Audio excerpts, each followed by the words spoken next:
السلام عليكم ورحمة الله وبركاته. أهلا وسهلا بحضراتكم، ويعني هنقول عليها ورشة عمل أكثر من رائعة. صحيح حضراتكم يعني هذا مسجل، ولكن ناس كتير بعتت لي على الواتساب على الرقم اللي موجود في كواي في الأعلى في الواتساب.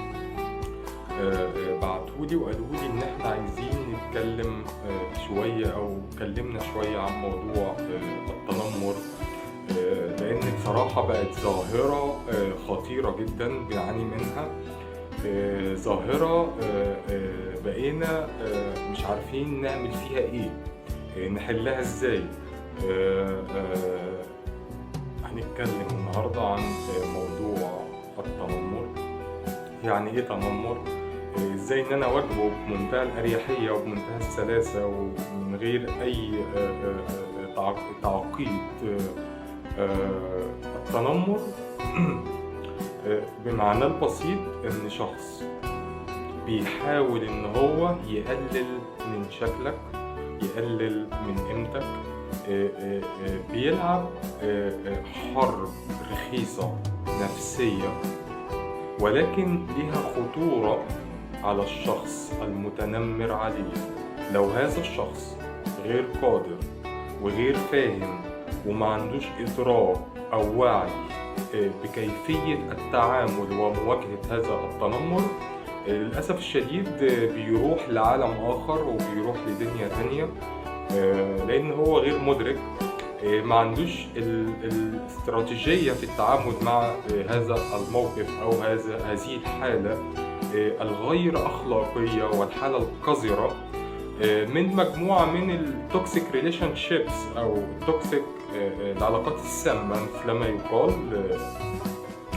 ودي للأسف الشديد بقت منتشرة فعلا في مجتمعاتنا العربية وحتى في المجتمعات الأوروبية، لأن التنمر ليس له حضارة وليس له بلد وليس له ثقافة بعينها، ولكن حتى بنلاقيها في المجتمعات الأوروبية. حتى يعني لما جيت سألت بعض الأصدقاء غير الجنسيات العربية قالوا لي فعلا احنا عندنا ظاهرة التنمر، ولكنها تختلف في حدتها ودرجتها من مجتمع لآخر، وده بيبقى حسب الثقافة وحسب الإدراك لهذا الشعب أو لهذه الحضارات، يعني مثل ما يقال. طب يا دكتور هيثم، التنمر ده إيه يعني؟ التنمر ده يا فندم عندي ليه نوعين. عندي نوع مباشر وعندي نوع غير مباشر. تاني كده، عندي نوع مباشر وعندي نوع غير مباشر. النوع المباشر ان انا بقابل حضرتك بقول لحضرتك ايه ده، كل دي مناخيرك كبيره جدا، ده تنمر ولكن مباشر، فيس تو فيس مثل ما يقال. او بق حضرتك كبير جدا، ايه ده، ايه يا فندم ده. فبتبدأ حضرتك لو ما عندكيش الإدراك والوعي بيبدأ يحصل عذرا بيبدأ يحصل لك حالة من إن أنت بيخش لك طاقة سلبية.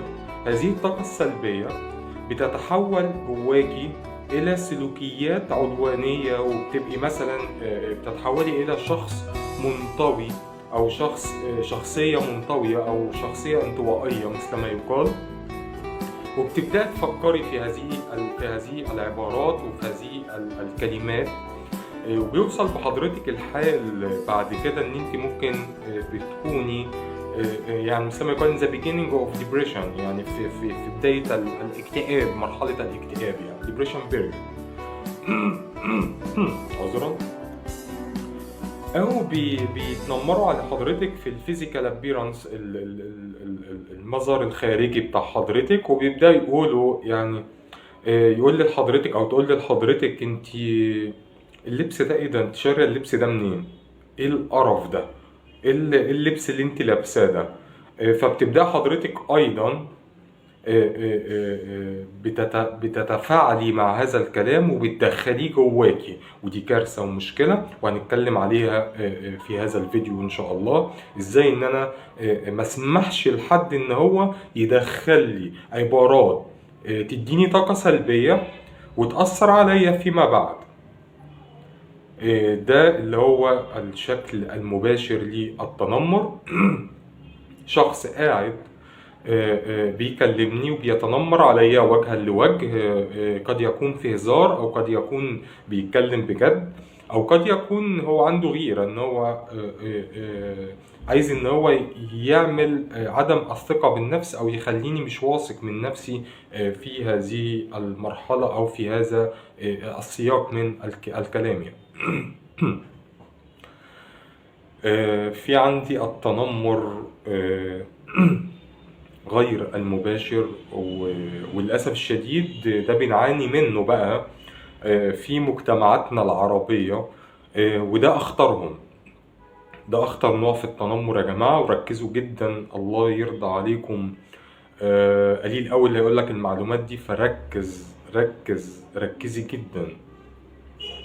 التنمر الغير مباشر خطورته ان انت بتبقى قاعد، ان هو بيبقى فيه شخص اللي هو المتنمر دوت بيعمل برمجة للناس اللي موجودة معاك، سواء في بيئة عمل او سواء في نادي او سواء في مناسبة او بيعمل لهم حاجة اسمها برمجة لغوية عصبية. ان هو بيبدأ يقول خلي بالك عشان الشخص دوت مش كويس، الشخص ده مش كويس، الشخص ده بيعمل افعال مش كويسة، الشخص دوت هتشوف منه 1 2 3 4. فأصبح الأشخاص اللي هم قاعدين حواليه أو المجموعة اللي معاه مستنظرين إن فلانة دي تيجي عشان خاطر يلاحظوا عليها 1 و2 و3 اللي قالهم فلان اللي هو المتنمر، الشخص المتنمر، عشان يشوفوا كلامه صح ولا غلط. وده أخطرهم جدا جدا. فبيبدأوا المتنمر عليه، الشخص المتنمر عليه بيجي وبيبدأوا ان هم يشوفوا عليه هل فعلا الحاجات دي موجودة فيه ولا لأ. وبيبدأ المتنمر ما بيسكتش لحد هذه الدرجة فقط، ولكن أيضا بيبدأ ان هو يقول لهم ده هو في كده بسبب كده. بيخلق لهم مجموعة من الأشكال والأسباب القذرة اللي بيلون وبيغلب فيها البوكس او الصندوق اللي هو عايز يحط فيه القذارة بتاعت افكاره والقذارة بتاعت الواقع اللي هو عايشه. لان الواقع اللي المتنمر عايش فيه ان هو عايز يسوق سمعة انسان، عايز يغير صورة انسان في عيون الاخرين.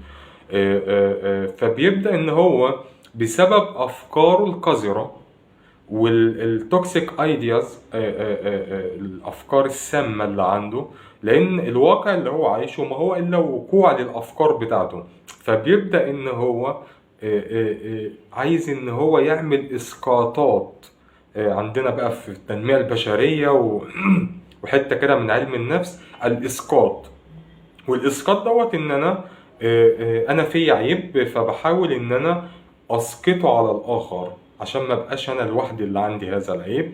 ودي كارثة وديزاستر مثلما يقال، لان في ناس كتير اللي ما عندهاش ادراك زي ما انا قلت بتقع فخ للمتنمر. فالمتنمر عليه بيصاب فعلا بحالات من الدبريشن وحالات قاسية جدا من المشاعر بسبب هذه الإسقاطات. للأسف الشديد في مجتمعاتنا العربية بسبب قلة الإدراك وقلة الوعي. وخلي بالك أنا في فرق دايما بقولها، هناك فرق ما بين المتعلم والمثقف. قد تكون معاك شهادات كتير جدا، وقد يكون معاك شهادات شرفية كبيرة، وقد يكون معاك شهادة الدكتوراه من جامعة كذا كذا. ولكن هناك فرق بين التعلم أو العلم، الشخص المتعلم والشخص المثقف. الشخص المثقف هو بيكتسب، ممكن يكون معه شهادات، ولكن هو عنده ثقافة وعنده خبرات كتير تخليه قادر، وعنده صلابة نفسية وعنده مرونة نفسية. آه، آه، في عالمة كبيرة اشتغلت معاها يوما ما في أحد الأماكن، وبصراحة قالت لي معلومة لن أنساها، وربي يعلم، الله على ما أقول شهيد يعني، مثل ما يقال.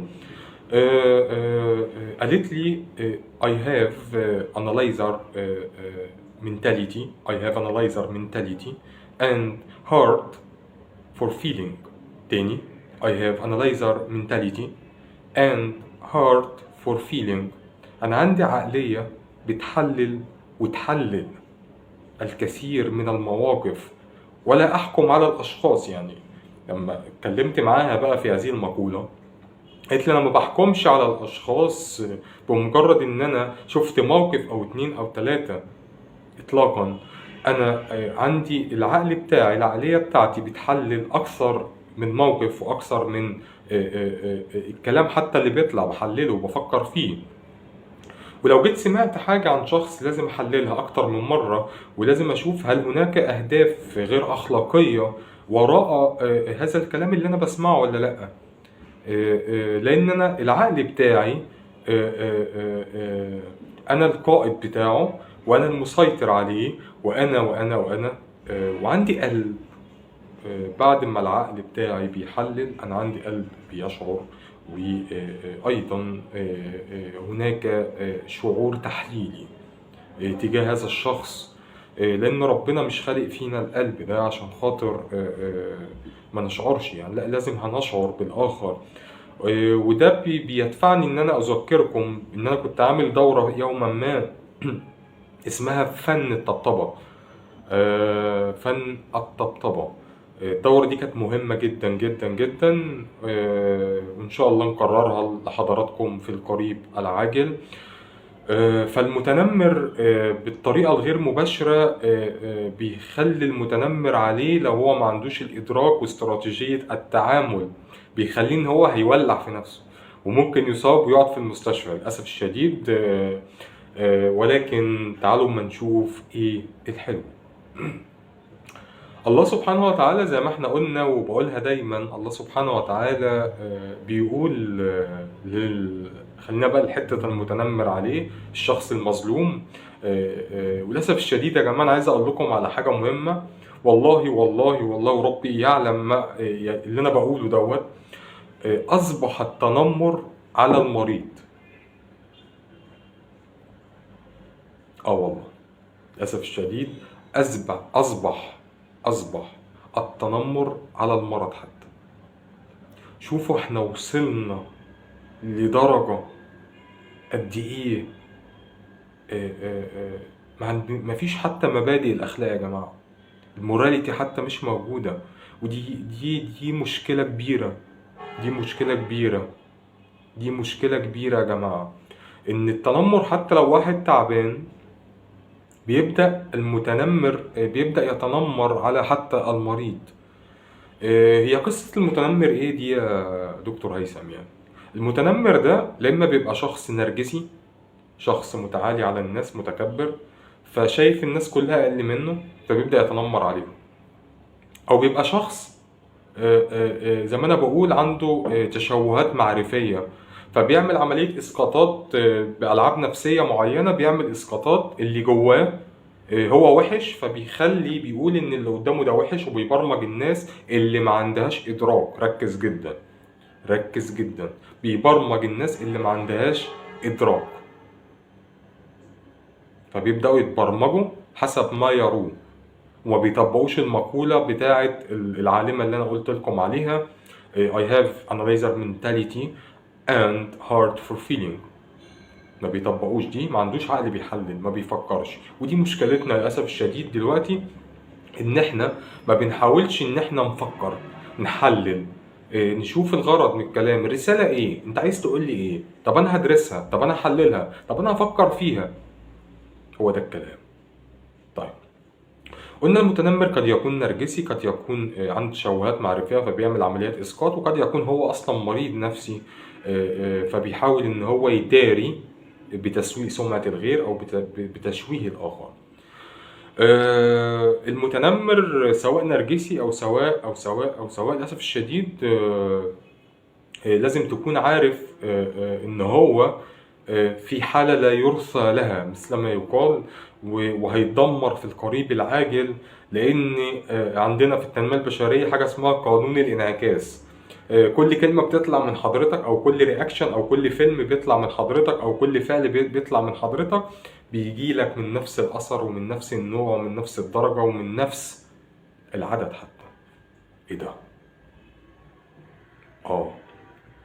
يعني أنا قلت إن فلان ده وحش، هيثم ده وحش، بترجع لي بطاقة سلبية بتؤثر وتغذي الخلايا بتاع جسمي كله، ودي حكمة الله سبحانه وتعالى على فكرة.